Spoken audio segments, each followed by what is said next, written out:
जब जीरो दिया मेरे भारत ने मेरे भारत ने दुनिया को तब गिनती आई।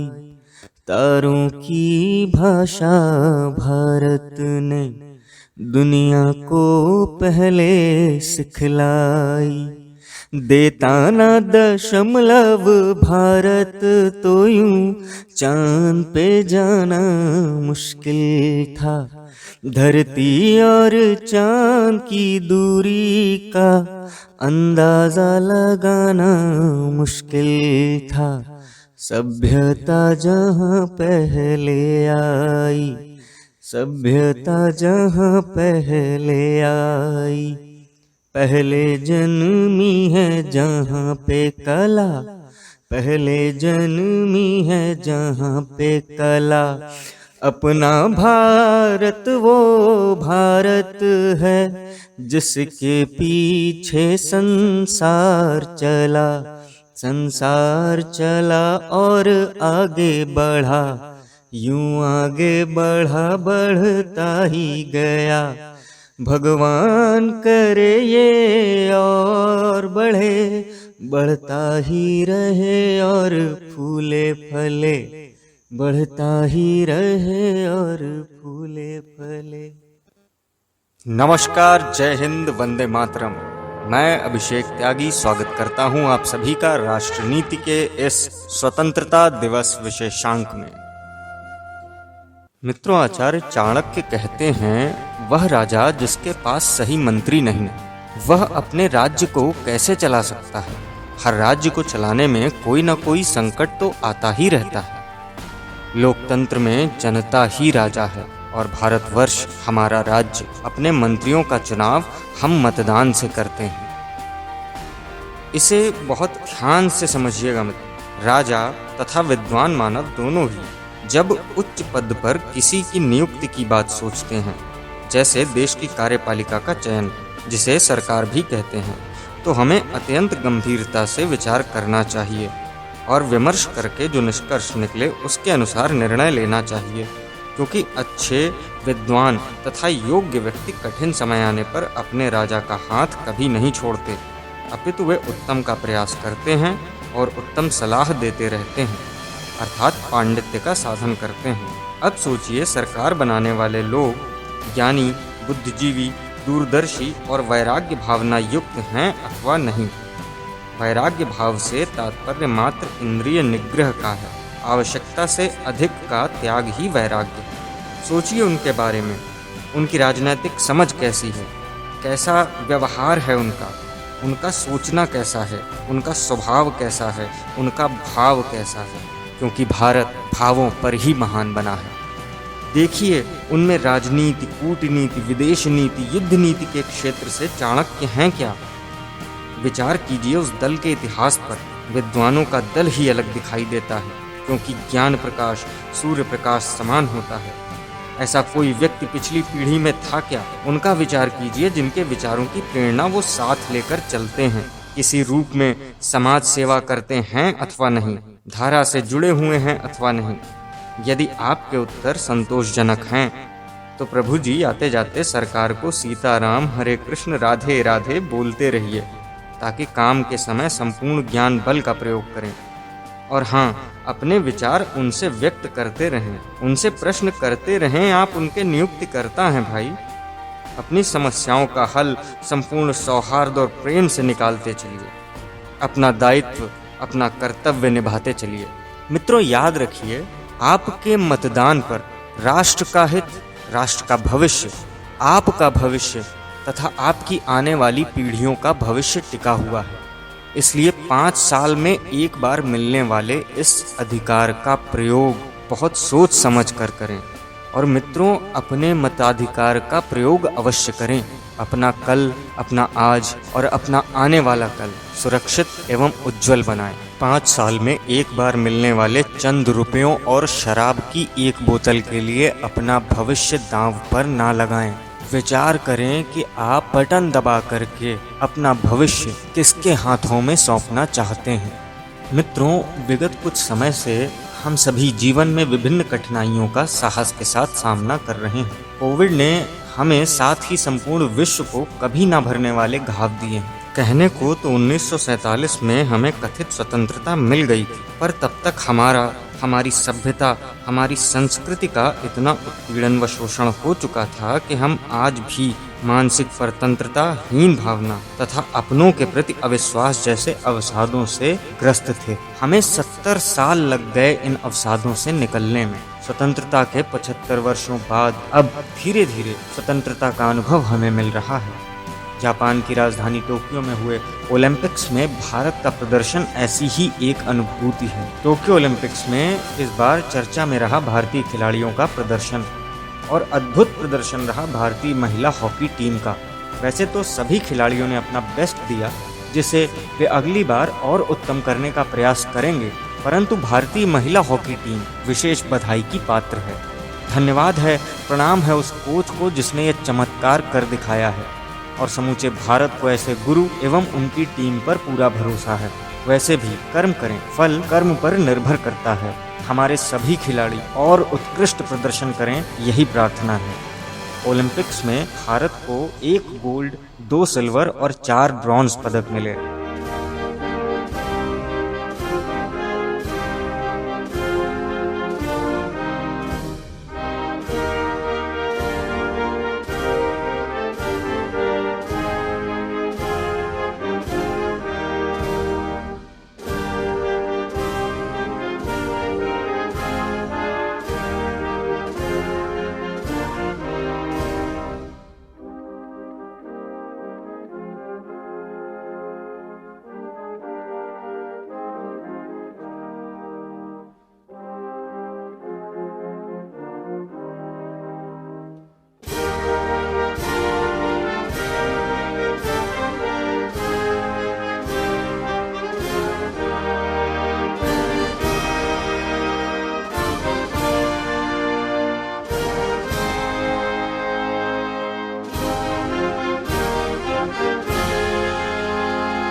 मित्रों, और भी बहुत सी बातें हैं, बहुत से खिलाड़ी हैं और बहुत से हमारे साथी हैं जो इस वीडियो में नहीं हैं, पर उन्होंने हमें मुस्कुराने का एक अवसर अवश्य दिया है। मैं अभिषेक भारद्वाज त्यागी सभी भारतीयों की तरफ से हमारे सभी खिलाड़ियों को उनके प्रयासों व की गई कड़ी मेहनत के लिए शुभकामनाएं देता हूं, एवं ईश्वर से प्रार्थना करता हूं कि सभी भारतीय खिलाड़ियों का प्रदर्शन और भी उत्कृष्ट हो, उनकी मेहनत सफल हो, हमारा देश और आगे बढ़े। हमारे सभी भाई बहनों ने बहुत अच्छा प्रदर्शन किया, हमें आप पर गर्व है।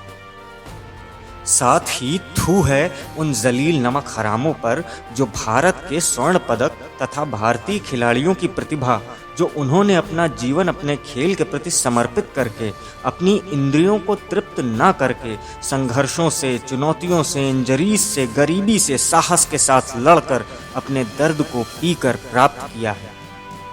तुम जैसे भारत विरोधी, देशद्रोही, घर बेधी, लीचड़ लकड़ बग्घे क्या जाने उस पदक का महत्व, जो हर बात पर अपनी संस्कृति, अपने पूर्वजों, अपने ईश्वर और अपने देश पर जीवन न्यौछावर कर देने वाले सैनिकों तथा खिलाड़ियों को बुरा बताते हैं और पाकिस्तान के प्रति विश्वसनीयता प्रकट करते पूंछ हिलाते नहीं थकते हैं। शायद आप भूल गए हों, लेकिन ये वही गिद्ध हैं जिन्होंने कोरोना में दिवंगत हमारे अपनों की लाशों को बेचकर अपनी इंद्रियां तृप्त की हैं। शमशानों की तस्वीरें, गंगा के किनारे गड़ी लाशें, गंगा में बहती लाशों की तस्वीरें, रोते बिलखते परिजनों की तस्वीरें ऑनलाइन बिक रही थीं। इससे घटिया कोई कार्य हो सकता है क्या? क्योंकि ये स्वतंत्रता से डरते हैं, ये कभी नहीं चाहते कि हम और आप कभी मानसिक रूप से स्वतंत्रता का अनुभव कर पाएं। परंतु विचार करने वाली बात यह है कि स्वयं को महात्मा बताने वाले इन तथाकथित देशभक्तों के मुख से हमारे देश के खिलाड़ियों के प्रति अपमानजनक भावनाएं कहां से उत्पन्न हुई? क्यों वो अचानक अपमान करने के उद्देश्य से उन्हें ना जाने क्या क्या कहने लगे? आइए देखते हैं ऐसा क्यों हुआ। मेंस हॉकी टीम के गोलकीपर PR श्रीजेश की एक तस्वीर सामने आई जिसमें वे भगवत गीता को हाथ में लेकर खड़े हैं, जिससे साफ पता चलता है कि उन्हें हिंदू होने पर गर्व है। वे अपने ग्रंथों को पढ़ते हैं, उनकी शिक्षा को अपने जीवन में उतारने का प्रयास करते हैं। क्योंकि श्रीजेश को अपने देश पर, अपनी संस्कृति पर, अपने हिंदू होने पर गर्व है, इसलिए ये बुरे हैं। आगे देखते हैं पीवी सिंधु। अब इनकी ये तस्वीरें सामने आई हैं जहां पर ये अपने मेडल्स प्राप्त करने के लिए ईश्वर की प्रार्थना करती हैं और मेडल प्राप्त करने के बाद अपने ईश्वर को मेडल समर्पित कर देती हैं। ये उनकी अपनी भावना है। तेरा तुझको अर्पण क्या लागे मेरा। इन्हें भी गर्व है अपने देश पर, अपनी संस्कृति पर और अपने हिंदू होने पर, इसलिए ये भी बुरी हैं। और ये तो संघी भी हैं। मीराबाई चानू एक शिव भक्त हैं जिन्हें हनुमान चालीसा कंठस्थ है। वे अपने साथ कमरे में, वो विदेश में हो या देश में हो, शिव की और हनुमान जी की प्रतिमा अवश्य रखती हैं। अपने बैग में देश की मिट्टी लेके चलती हैं। खाने में गांव का चावल होता है उनके पास। ये उनकी अपनी भावनाएं हैं। और मैंने पहले कहा कि भारत भावों से महान बनता है। ये बड़े बड़े काम वास्तव में जो भावनाओं से भरे हैं वही कर सकते हैं, इसलिए ये भी बुरी हैं। अगली फोटो आती है बजरंग पुनिया। अब ये तो स्वयं बजरंगबली जी के पास पहुंच गए। तो भाई उन विशेष लोगों को कैसे अच्छा लगेगा बजरंग पुनिया का अपने धर्म पर, अपनी संस्कृति पर, अपने देश पर गर्व करना। इनके भाई ने तो सोने का मुकुट चढ़ा दिया हनुमान जी को। अब जिनको ये बुरा लगा, उनको इसलिए बुरा लगा कि भाई इतने सोने में कितने गरीब लोगों का परिवार खाना खा सकता था, हैं आपने दान कर दिया सोना, तो इसलिए आप भी बुरे ही हैं। विश्व पटल पर हमारे देश का गौरव, देश की गरिमा तथा देश का सम्मान बढ़ाने वाले इन खिलाड़ियों के सम्मान की रक्षा के लिए हमारे पास कोई कानून क्यों नहीं है? क्यों ऐसा कोई कानून नहीं है कि आप विश्व पटल पर देश का गौरव, देश का सम्मान बढ़ाने वाले किसी खिलाड़ी के खिलाफ कोई अपशब्द नहीं कहेंगे? वैसे अब सबको एक बात तो समझ में आ जानी चाहिए, देश का गौरव बढ़ाने वाला, देश के लिए कुछ अच्छा करने वाला ही संघी होता है। मित्रों, आज योग विश्व में लोगों की जीवन शैली बन चुका है। लोग संस्कृत पढ़ रहे हैं, संस्कृत सीख रहे हैं, अंतर्राष्ट्रीय संस्कृत सभाएं हो रही हैं। संपूर्ण विश्व हिंदुत्व में बताई गई शिक्षाओं को अपने जीवन में अपनाकर परम सुख, परम शांति का अनुभव कर रहा है। ये विश्व हमारे एंशिएंट हिंदू स्क्रिप्चर्स पर रिसर्च कर रहा है। ऋग्वेद, सामवेद, यजुर्वेद, अथर्ववेद, रामायण, महाभारत, गीता, उपनिषद, पुराण, इन सब पर रिसर्च हो रहे हैं। लोग पढ़ रहे हैं। आपकी क्या उम्र है? आपने कितने पढ़े हैं इनमें से? भारत में यही समस्या है। हमारे ही देश में हमारे ही ज्ञान को रिजेक्ट किया जाता है और इसका पूरा श्रेय जाता है उन लोगों को जो हर बात पर अपनी संस्कृति, अपने देश, अपने पूर्वज और अपनी बताई गई शिक्षाओं को डिफेम करते रहते हैं। और इन्हीं लोगों से प्रेरणा पाकर पेटा जैसी संस्थाएं हमें ज्ञान देने चली आती हैं। पिछले साल रक्षाबंधन पर पेटा ने हमें ज्ञान दिया, इस रक्षाबंधन गायों को बचाएं। This Rakshabandhan please protect cows, go leather free. मतलब मूर्खता का उत्कृष्ट उदाहरण यहाँ से आपको देखने को मिलता है। अगर आप इस उदाहरण को समझ गए तो जीवन में कभी आपको ये समझने में परेशानी नहीं होगी कि वास्तव में प्रचंड मूर्खता क्या होती है। दो सवाल हैं। पहला, रक्षाबंधन में बनने वाले किसी भी पकवान में गाय के किस अंग का प्रयोग होता है, बता दें। दूसरा सवाल है कि रक्षाबंधन में प्रयोग की जाने वाली किसी वस्तु अथवा राखी में गाय के किस अंग का प्रयोग होता है, बता दें। मतलब बिल्कुल ही नहीं सोचते हैं क्या? और उन्हीं लोगों को आप ज्ञान दे रहे हैं जो गाय को अपनी माता बताते हैं। इस बार नहीं नजर आ रहे पेटा वाले? ठेका नहीं लिया क्या इस बार गाय को बचाने का? वैसे पत्रकारिता जगत के गुप्त सूत्रों से पता चला है कि पिछली बार अमूल को ज्ञान देने के बाद से ही पेटा हिमालय चला गया है। और देश की उपलब्धियां यही नहीं खत्म होती हैं। हमारे देश ने ऐसे ऐसे काम किए हैं जो लोग कहते थे कि कभी नहीं हो सकते। जैसे भारत के सीने पर खंजर की तरह चुभी आर्टिकल 370 पर मरहम लगाना, उसको हटाना। अंग्रेजों के ज़माने के कानून हमारे देश में चल रहे थे अभी तक, जिनकी आज के भारत में कोई आवश्यकता ही नहीं है। जिन लॉज की हमें ज़रूरत थी, वो देश प्रदेश जिस भी लेवल पर हो, वो लॉज आए। नई एजुकेशन पॉलिसी आई। हम कब से कह रहे थे कि एजुकेशन पॉलिसी हमारी बदली जानी चाहिए, बदली जानी चाहिए। और डिफेंस सेक्टर में इंडिया ने जो कमाल किए हैं, इंडिया न केवल अपने लिए हथियार बना रहा है बल्कि इंटरनेशनल मार्केट में अब वो एक आर्म्स एक्सपोर्टर के रूप में एस्टैब्लिश होने जा रहा है।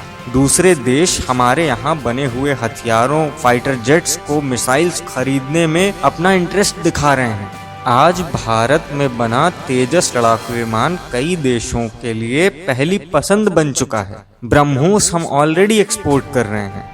हमारे देश का प्रधानमंत्री दुनिया भर के नेताओं में नंबर 1 चुना जाता है और दशकों बाद हॉकी के जादूगर मेजर ध्यानचंद को उनका सम्मान दिया जाता है।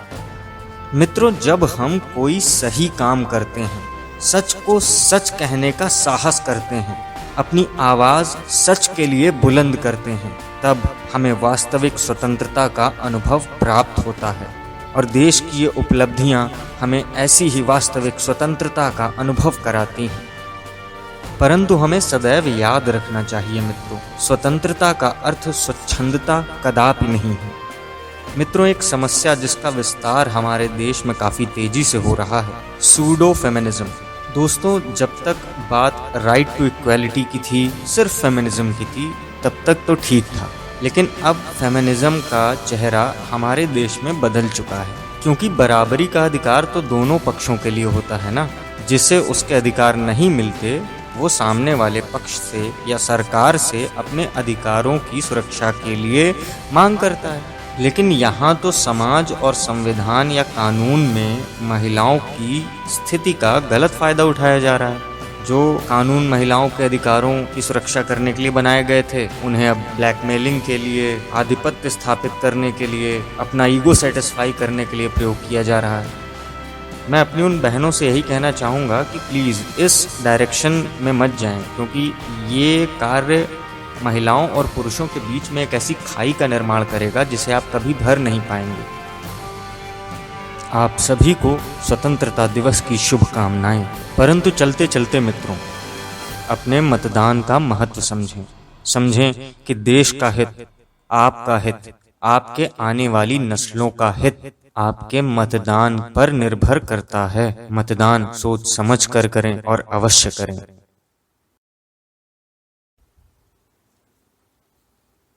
जय हिंद।